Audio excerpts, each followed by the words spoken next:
नमस्कार. या ठिकाणी मी बटरस्कॉचचा केक बनवत आहे. यानंतर मी यामध्ये शुगर सिरप करून घेत आहे.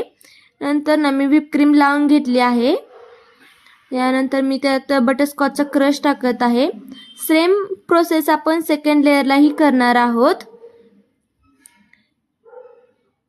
यानंतर ना मी यामध्ये थर्ड लेअर ठेवत आहे. यानंतर सेम प्रोसेस ही आपण तीच प्रोसेस ठेवणार आहोत. यामध्ये कस्टमरने मला एक फोटो पाठवला होता. हा जो केक आहे तो कस्टमाइज केक आहे आणि अर्धा किलोचा आहे.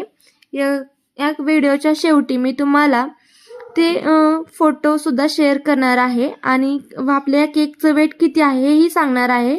यामध्ये कस्टमरने मला थोडेसे चेंजेस करायला सांगितले होते. डॅडच्या ठिकाणी बाबा असं करायला सांगितलं होतं. तेही मी तुम्हाला व्हिडिओच्या शेवटी दाखवणार आहे. जी कस्टमरने पाठवलेली इमेज होती ती या ठिकाणी अशा प्रकारे होती, तुम्ही पाहू शकता. आणि आपल्या केकचं वेट आहे तेही पाहू शकता. आणि हा जो व्हिडिओ तुम्हाला आवडला असेल तर लाईक करा, शेअर करा आणि कमेंटमध्ये सांगा की कसा झाला आहे.